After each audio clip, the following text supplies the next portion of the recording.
I would be possibly, I don't know with my hernia, I would be possibly interested because it'd be something recreational to do. It's competitive without being super strenuous. Could mean you were playing frisbee. That's fine. I ain't trying to throw a frisbee to somebody that ain't gonna catch it.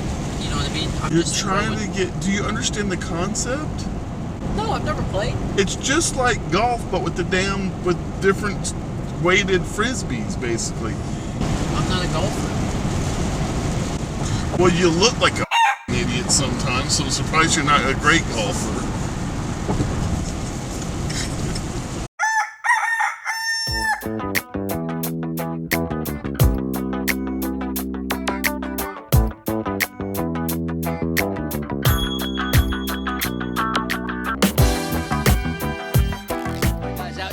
All-new Schwinn Ascension 29er mountain bike we just picked up. We're going to do a little real-time review for you on everybody's favorite trail, the Cats Meow, of course, here in beautiful Hot Springs, Arkansas. We're going to see how this puppy shifts. Remember, it's got the 7-speed Pro Rush whole group set on there, 14 to 38, freewheel in the rear. See how it climbs, see how these 2.3 tires track on it, see how the bike feels, and I'm going to try and give you my best take on the bike, so almost like you're riding it. A little real-time review action for you. All right, now before we hit these trails, I'm all excited about it. I got my speed sleeve. You ready for the unveil? Check this out. So this is all I got in this thing. I've got a tube. I've got my little CO2 cylinder in case I get a flap.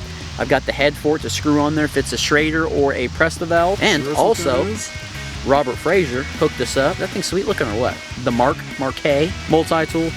So I just want to show you guys what I was going to be riding with.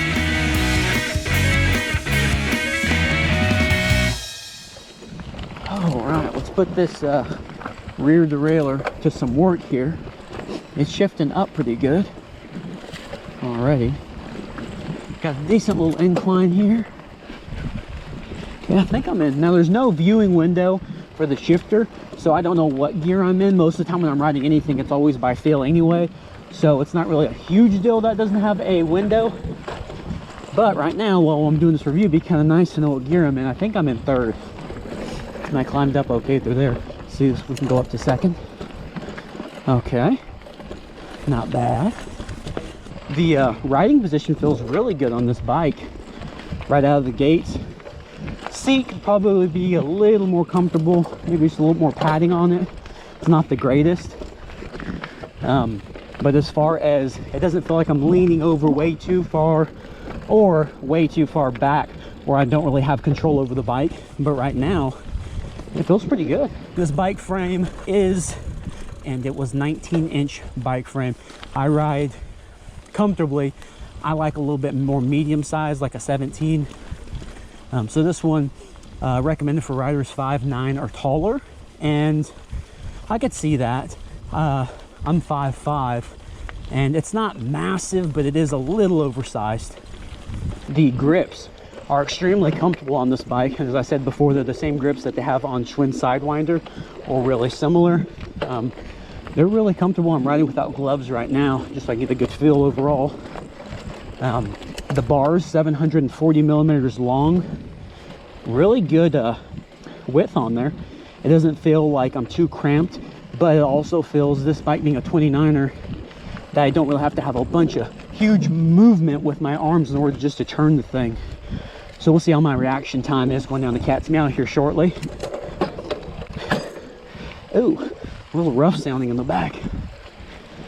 These tires, the 2.3s, they're not doing bad. Climbing earlier, they were a little sketched out, but that was really gravelly, real loose dirt in the climbing department. But for the most part, like right now in this loose dead leaf area, yeah, they're tracking well. Now let's talk about these forks a little bit. They're actually a lot squishier than most forks I'm used to, so they're probably going to bottom out even quicker, but there's actually a little bit of a difference. I'm sure they're heavy as crap. They're coil, they're steel all the way around, but there's a lot of movement up there. And not saying that that's a bad thing. It's just surprising because most of the time it feels like them coils are so tight where you really have to press down or get a lot of air in order for them to bottom out. But here there's actually some movement in these forks, but you can tell they're cheap and they're going to be swapped out anyway. So, but the overall feel right now, I mean, I could definitely see taking this thing out to the light trails like this before we get to the Cats Meow and enjoying riding it. Guys, we are at the Cats Meow. You see that there? We're at the Cats Meow. Let's do this. I'm going to change up some camera angles for you guys. We're going to check out the chain slap. Remember, this thing does have the rear clutch, right? It's got the little on and off clutch there. So we'll see how the tension goes on it. I'm going to focus on that. And then basically we'll probably get to really try out these brakes coming down it on them switchbacks. And man, the ride up here was enjoyable. It was nice and smooth. Didn't mind it at all. A little big for me, but let's see how it is going downhill and shifting down now, huh? Let's go ahead and send this thing and see if it makes it through. Hopefully I don't get a flat, and hopefully I don't break anything. Schwinn Ascension, round 1, Cats Meow. This is the mountain series. Okay. All right. Got some butterflies going. Let's go and start shifting down. I'm curious to feel that chain slap. Just kind of the overall balance of this bike as well. Keep shifting down here. All right. I'm in 7th gear. Absorbing everything pretty well. The bike feels good underneath me, like nothing's in the way. Okay, little tabletop here. All right, nice and clear on it. Able to gain speed of the little tabletop. All right, I'm feeling good behind the wheel. Okay, got a few little pump sections down here. Then we got a good sized tabletop after all this stuff. No chain slap, it's decently quiet back there, and I'm in 7th gear, so you know there's no tension on that chain really, other than the derailleur. Tabletop, second tabletop. Go, little bottom out on the forks. You guys heard it. Holy crap. Got some pretty good air there on the bottom of the landing zone. Let's take a look at these forks. I think we've definitely bottomed them out.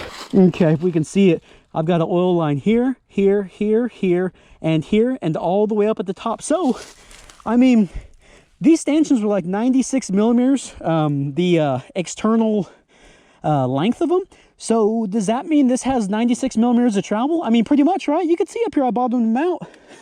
That's awesome. We got that spot between the trees up here, and hopefully before we get there, I can explain the stem feeling and the handlebar width. That mixture right there makes it for such a comfortable ride. Here's the spot between the trees. Ooh, oh, bars came back on me. They just came back. Man, should have, well, we don't do anything here beforehand for the most part, but the bars just came back. That stem got loose on me. I felt it, but it ain't gonna keep us from jumping. Here we go. Alrighty, big turn here. Let's see how the tires do. Okay, not bad. Tabletop, whoa! No! Brakes, need to kick it a little bit more. My bars are still bending. Whoa. My bars are still bending back. Another switchback. I'm gonna definitely have to fix that. Bike feels good going right into and out on the exit of the switchbacks. These tires are doing a really great job in that department. The 2.3s they're doing a good job. Let's get down here. Let me get my Robert Fraser multi-tool out and fix these bars. We'll take a look at them. We'll go back up to the truck and talk about it. Man.